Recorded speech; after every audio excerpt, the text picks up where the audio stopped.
La banca como el verdadero catalizador de los motores de la economía nacional es el tema del siguiente panel.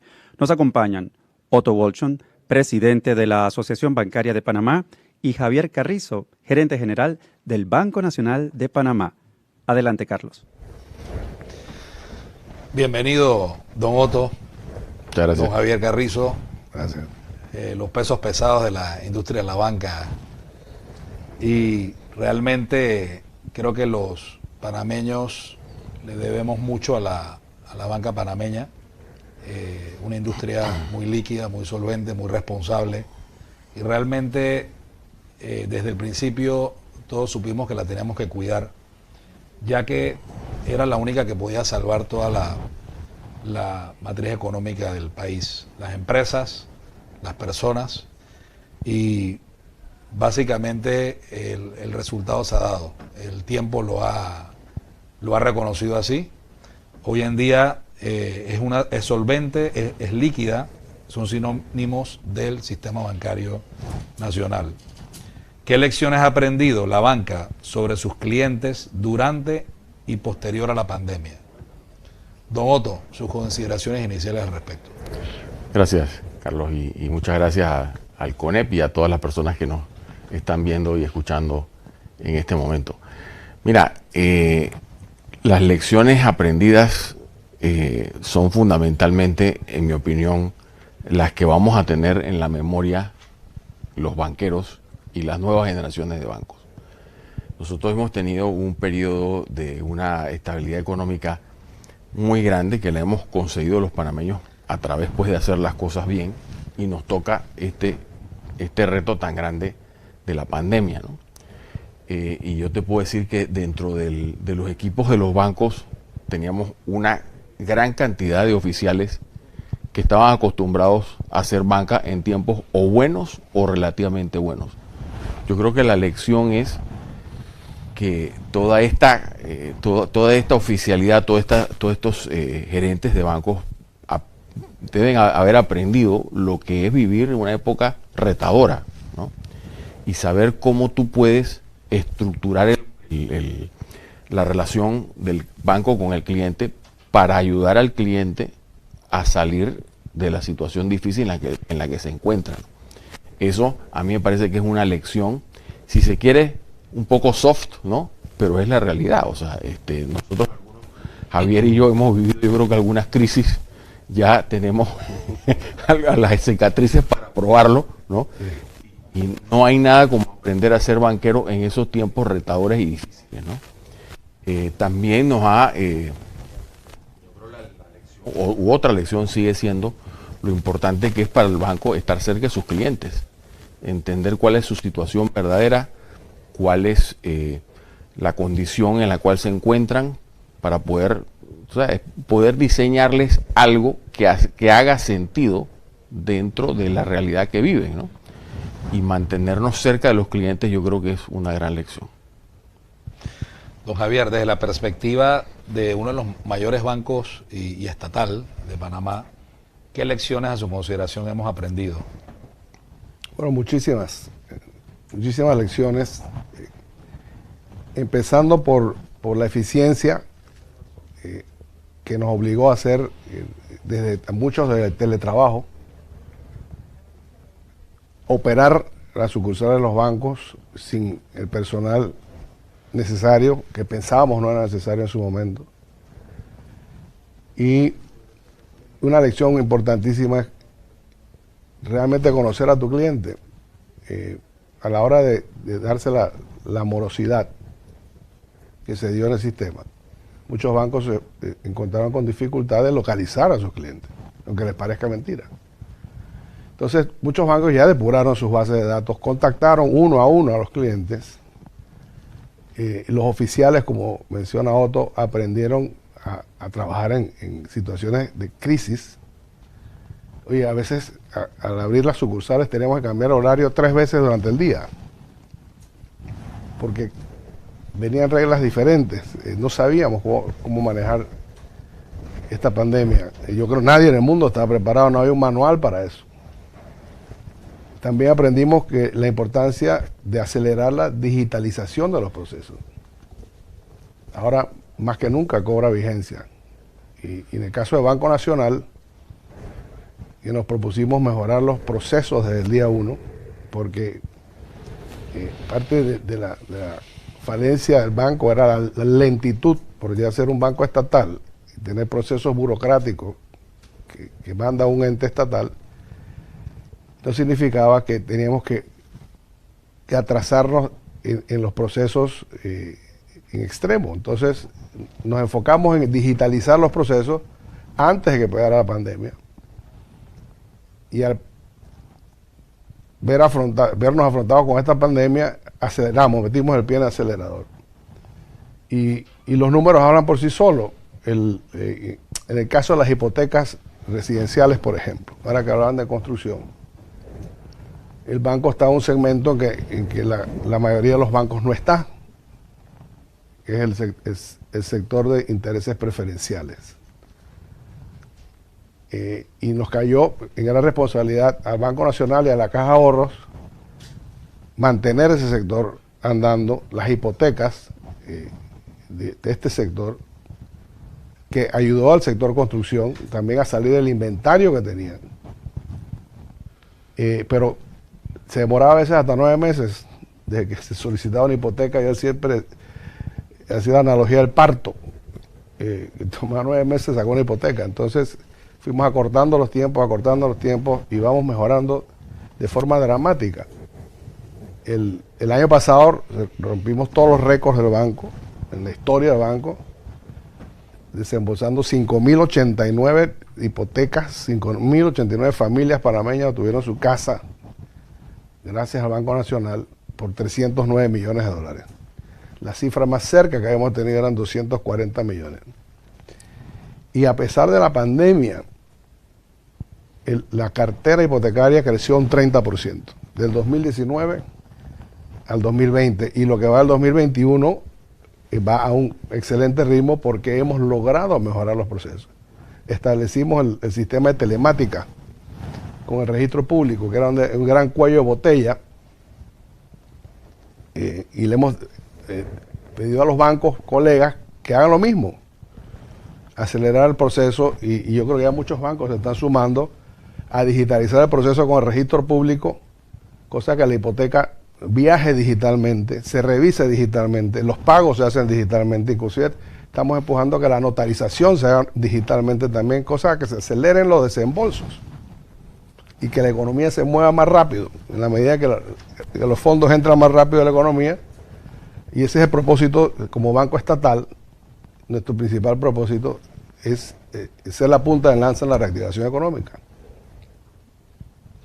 Javier, herramientas como las ferias de vivienda son fundamentales para lo que hablas. Sí, por supuesto. Nosotros hemos sido un jugador muy importante en las ferias de vivienda, de CAPAC, de ACOVIR. Siempre estamos presentes, dispuestos a atender la mayor cantidad de clientes posible, y ya se está viendo pues que los procesos, al ser mucho más ágiles, ya la gente está empezando a buscar al Banco Nacional como una solución de su vivienda. Entonces, ¿a dónde no estábamos? En el sector de construcción.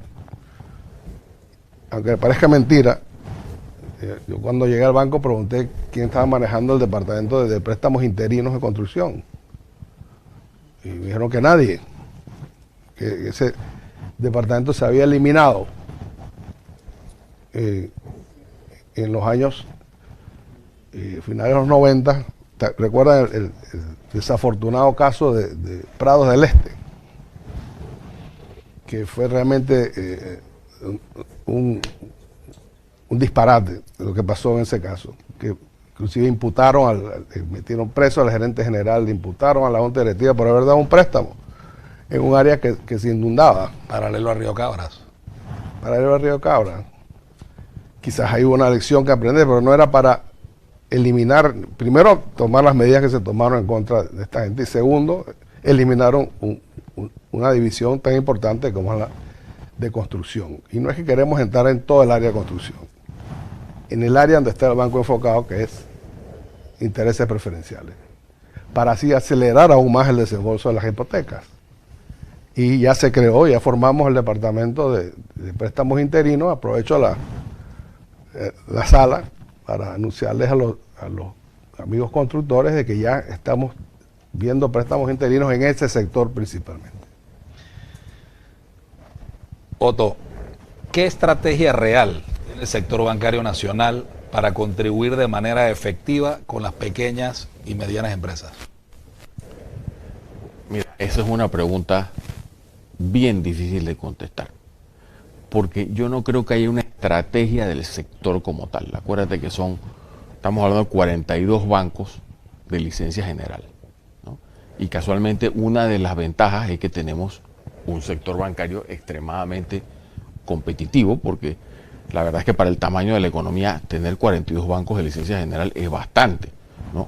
Por supuesto, no todos los bancos están en todos los mercados, ni están en todos los productos. Hay algunos bancos que son más bien de nicho, etcétera. Pero de todas maneras, o sea, poderte contestar en ese sentido, si hay una estrategia, eso va a depender mucho de lo que cada banco quiera hacer. Hay bancos que son un poco más abiertos a ese portafolio, otros que lo son menos. Lo que sí es que nosotros como industria bancaria sí nos interesaría, yo creo que nos fuese un poquito más fácil, ¿no?, trabajar con ese sector, ¿no? Y honestamente te puedo decir que yo he tenido experiencia en prestar en ese sector y el sector es muy bueno. O sea, en realidad el riesgo es un buen riesgo. Lo que pasa es que no se puede manejar con exactamente el mismo tipo de criterios regulatorios con el que se manejan el resto de las carteras. Ese es un punto, ¿no? El tema con las pequeñas y medianas empresas es que muchas veces la gente se atrasa, por ejemplo, no se atrasa porque tenga un problema en el negocio, sino porque tiene un problema personal. Entonces, el bolsillo suyo, personal, y el bolsillo del negocio es el mismo. Entonces, tenemos que ver cómo hacemos para crear algún tipo, ¿no?, de ambiente regulatorio que haga un poco más fácil que los bancos lo puedan manejar, ¿no? Por otro lado, nosotros también hemos tenido varias conversaciones con el gobierno, ¿no?, para la posibilidad de establecer algún tipo de fondo de garantías que le dé la mano a algunos clientes buenos, pero que quizás por el perfil de riesgo que tienen, el banco no está en disposición de prestar, digamos, un cliente que necesite 100 y el banco te diga, bueno, mira, yo la verdad es que estoy dispuesto a prestarte 75, pero bueno, con 75 no te alcanza. Entonces, bueno, quizás pudiéramos establecer un plan de garantías donde el Estado compartiera una parte del riesgo, ¿no?, con el banco que financia al pequeño y mediano empresario, para poder que haya un poco más de actividad en ese sector, que sabemos que al final del día, dólar por dólar, tiene un impacto en el empleo muy grande. Javier, desde tu perspectiva de banquero, el financiamiento a la base de la pirámide de tejido productivo, ¿resultados a la fecha? Bueno, en el caso del Banco Nacional, estamos administrando un fondo del BID, del Banco Interamericano de Desarrollo, de $300 millones, que fue desembolsado en dos partes, dirigido a la micro, pequeña y mediana empresa. Actuamos como banco de segundo piso, en este caso, para que fuera ágil el proceso. De haberse concentrado solamente en el Banco Nacional, se hubiera creado un cuello de botella, que lo advertimos el primer día. Entonces, a través de 29 instituciones financieras, de bancos, financieras y cooperativas, se han desembolsado a la fecha $197 millones. Un programa que se le llamó de protección del tejido productivo y preservación del empleo. Se estima que se han preservado 15.200 empleos con este programa y le ha llegado a más de 3.200 pymes. El tema no era liquidez. Lo que pensamos al principio cuando cuando arrancó esta pandemia, que era una gran incertidumbre para todos, en el caso nuestro, que tenemos la responsabilidad de manejar los fondos del Estado y de la Caja de Seguro Social, etcétera, que previmos una afectación, obviamente los tributos se cayeron, las cuotas obrero patronal se cayeron, y pedimos una proyección de los ingresos. Había una gran incertidumbre. Entonces, como no habían respuestas claras, porque nadie tenía respuesta para dónde iba esto, el banco, como su principal responsabilidad, es mantener el estado líquido y como veterano de la banca, un banco de 118 años, mantener el sistema líquido. Salimos entonces al mercado, yo creo lo hablamos en un foro anterior, a buscar por primera vez en 115 años el banco se vio obligado a salir a los mercados internacionales a hacer una emisión de bonos. Hicimos una emisión por 1.000 millones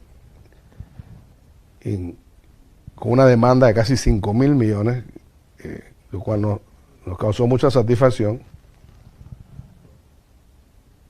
En el momento, afortunadamente para todos, y digo para todos porque están los fondos para ser prestados en la economía nacional, el 4 de agosto del 2020, que es una fecha que jamás voy a olvidar, amanecimos pegados a las pantallas hablando con los bancos de inversión en Nueva York. Cuando hicimos la colocación, ese era el momento más bajo en la historia del bono de 10 años en los Estados Unidos, en la historia. Nunca ha alcanzado un nivel más bajo. Entonces el Banco Nacional logró colocar bonos por 1.000 millones a 10 años al 2.50. Hoy en día es una tasa más baja que el bono del Tesoro de Estados Unidos. Entonces, ¿para qué son los fondos? Vista que afortunadamente no se dio la falta de liquidez, porque también contribuimos a manejar diferentes fondos. El Fondo Monetario Internacional nos apoyó con 500 millones al MEF, y el banco fue, a través del MIGA, logramos otros 500 millones para estímulo crediticio, pensando que íbamos a tener que inyectar liquidez al sistema. Los primeros fondos de liquidez, que era un fondo de emergencia, nunca se tocó.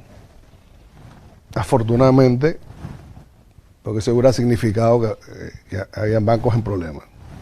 El sistema está muy sólido, está muy bien supervisado, está muy bien controlado, tenemos los índices envidiables de solvencia, de liquidez, inclusive de morosidad, a pesar de toda esta pandemia. Además de los 300 millones de la pequeña y mediana empresa. Entonces ya los bancos, también hubo una falta de demanda de crédito en su momento. Los negocios estaban cerrados. Entonces yo creo que ya empieza a mover la rueda. Y como te digo, en cuanto al programa ese, los 300 millones, yo hubiera querido que se colocaran más rápido. Y como dije, son 29 instituciones las que han recibido los fondos para colocarlos en este sector. Principalmente un 60% ha sido la microempresa, como un 72% ha sido comercio y un 28% del área agropecuaria. Pero la rueda se está empezando a mover, afortunadamente. Y ahí están los fondos para prestarlo. Son buenas noticias. Sí, claro que sí. Desde la óptica de Otto Wolfson, presidente de la Superintendencia de Bancos. No, espérate. De la Asociación Bancaria. Perdón, la Asociación Bancaria.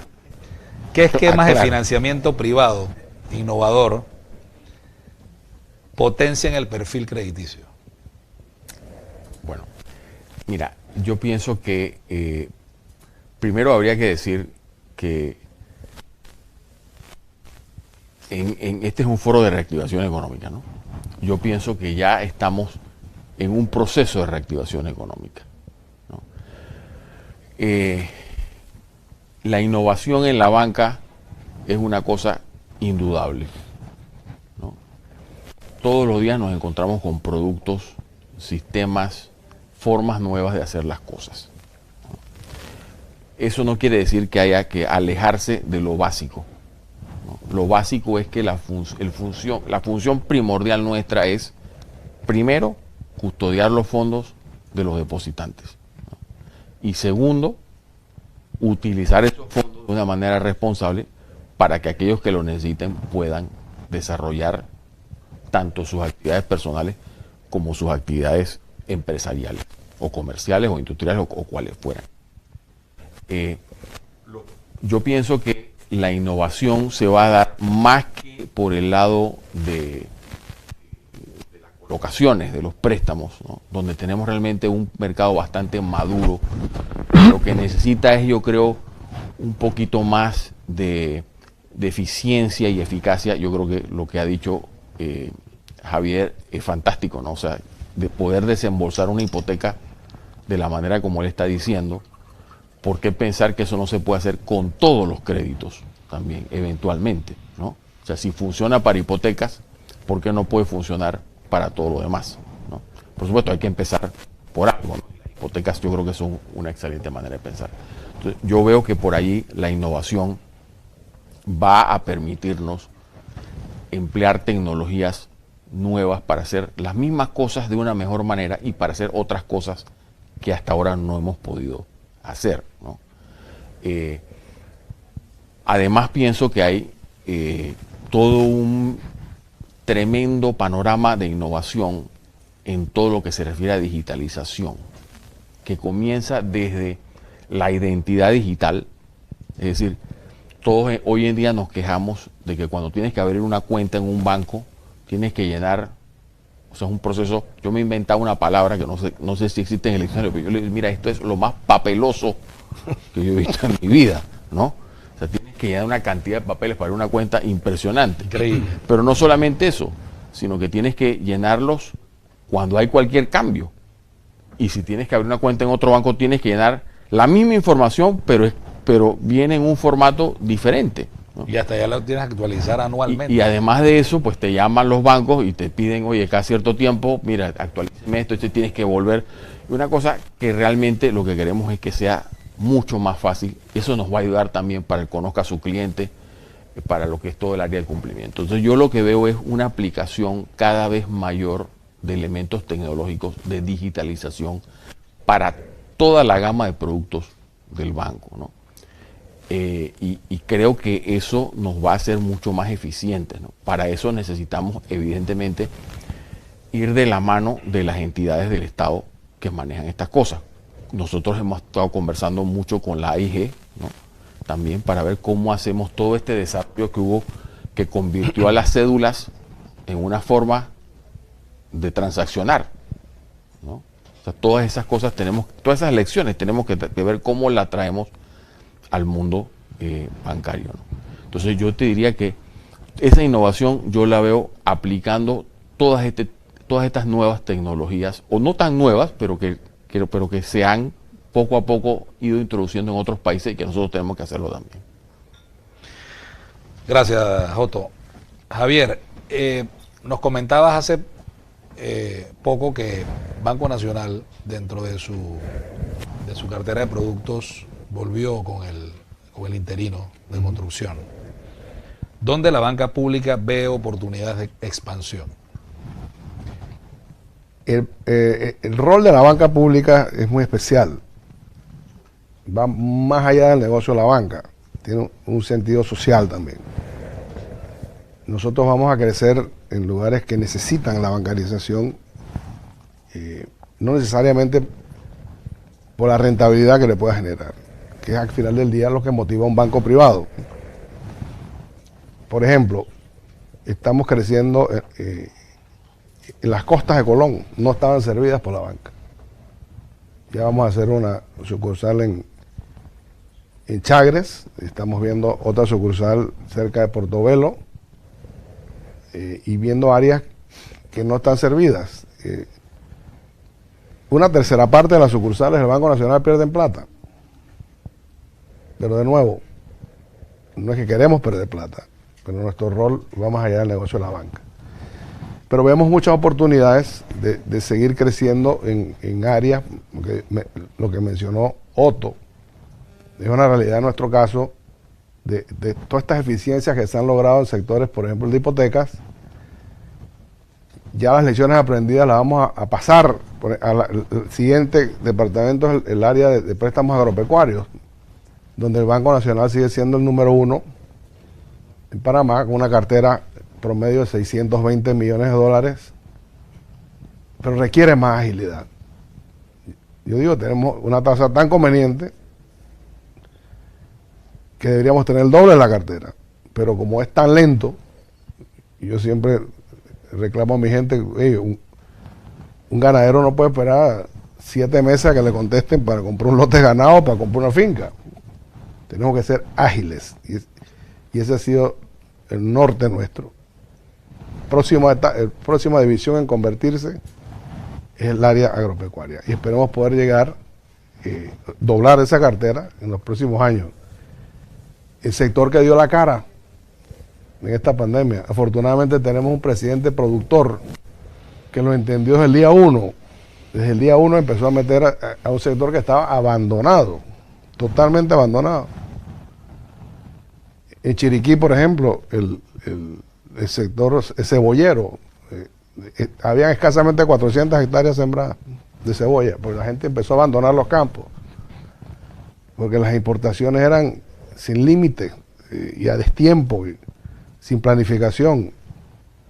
Ya hay más de 1.000 hectáreas, sembradas de cebolla y creciendo. Igual en el sector arrocero, han incrementado más de 5.000 hectáreas en esta administración, afortunadamente para Panamá. Pero también tenemos que ser más eficientes y no que la comida sea más cara al panameño por subsidiar sectores que nada más subsidio. Nosotros hacemos énfasis y llevamos a cabo encuentros ganaderos este año, encuentros agropecuarios. Hemos hecho 4, ahora vamos a hacer el quinto, donde el énfasis nuestro primero es hablar de diferentes herramientas que hay para los sectores del sector agropecuario, pero hacer eficiente la producción. Tú no puedes pretender resultados diferentes, y eso es una máxima que todos sabemos. No puedes pretender resultados diferentes haciendo siempre lo mismo. Entonces, tecnifícate. Y el Banco Nacional está para financiar toda modificación, todo avance tecnológico al sector agropecuario. Se lo decimos hasta la saciedad. Y lo seguiremos repitiendo. Tenemos que tecnificar, no podemos seguir dependiendo de más subsidios y más subsidios y más subsidios. Ahora tenemos un reto muy importante por delante. Lo que está pasando en el mundo va a ser una prueba de fuego. Yo estoy seguro que la vamos a poder superar. Pero gran parte de los insumos de trigo venían de Ucrania y de Rusia, de los fertilizantes. Hablaba con un amigo del sector avicultor, decía ahora que la gallinaza en un momento dado la regalaban, y creo ya es hora de empezar a procesarla y vender, y nosotros procesar nuestro propio fertilizante en Panamá. Entonces nos va a obligar a transformarnos. Presidente Wolfson, un mensaje muy breve final, dando confianza al sector empresarial, al país, desde la perspectiva de la asociación bancaria. Por supuesto que sí. Realmente yo comenzaría por decir que nosotros tenemos la bendición de estar en Panamá y a veces no nos damos cuenta.